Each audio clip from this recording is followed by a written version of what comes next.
அம்மாவா என் மய புண்ணி குடியே செத்துப்பேன். இனிமேல் எவன் முகத்துல முழிக்க கூடாதுன்னு அவன் உயிரை விட்டு போயிருப்பான். மதுரைக்கு பக்கத்தில் திருப்போணம் பக்கத்தில் மடப்புறம் காளி கோயிலில் வந்து ஒரு காவலாளியா வேலை பார்க்குறவர் தான் அஜித்குமாரை பற்றி சொல்றதுக்கு முன்னாடி மடப்புறம் காளியம்மன் கோயிலை பற்றி சொல்கிறேன். உங்கள் குடும்பத்துக்கு ஏதாவது துரோகம் அநீதி இழைச்சிட்டாங்க அப்படின்னா ஒரு ரூபா காயினை கொண்டு போய் சாமியை கும்பிட்டுட்டு அந்த பக்கத்தில் வந்து காசு வெட்டி போடுவாங்க. அந்த பழக்க வழக்கம், அந்த ஐதீகம் அங்கே இருக்கு. அந்த அப்படிப்பட்ட ஒரு கோயிலில் ஒரு காவலாளிக்கே இப்படி ஒரு அநீதி துரோகம் நடந்தப்ப நான் எங்கே போய் காசு வெட்டி போடுறது அப்படின்னு சொல்லிட்டு அவங்க தாயார் வந்து கண்ணீர் மல்க சொல்றப்ப அதில் ஒரு நியாயம் இருக்கு. என்னன்னா அஜித்குமார் அங்கே ஒரு காவலாளியா வேலை பார்க்குறாரு. அவர் மேல வந்து தங்க நகையை திருடிட்டாரு அப்படின்னு ஒரு பொண்ணு வந்து நிகிதான்ற ஒரு பொண்ணு வந்து கம்ப்ளைண்ட் கொடுக்குது. அதுக்கு எந்த ஒரு முகாந்திரம் இல்லாமையே அவரை வந்து காவல்துறை லாங்குவேஜ்ல விசாரிச்சு அவர் இறந்துடுறாரு.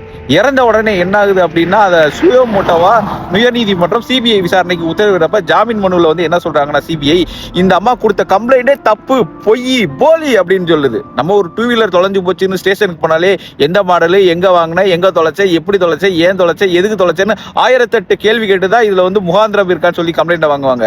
இப்படிப்பட்ட இருக்க சூழ்நிலையில இப்படி ஒரு கம்ப்ளைண்ட்டை வாங்கி அது முறையா விசாரிக்காம போலீஸ் லாங்குவேஜ்ல விசாரிச்சதுனால அந்த பையன் இறந்து போயிட்டா. இதை சிபிஐ என்கொயரி நடந்துட்டு இருக்கு. சிபிஐ என்கொயரினாலே நமக்கு என்ன தெரியல, 5 வருஷத்துக்கு முன்னாடி 3 கண்டெய்னர்ல பல 100 கோடி ரூபாய் பிடிச்சாங்க. அதை பிடிச்சப்ப சிபிஐ தான் என்கொயரி பண்ணுச்சு.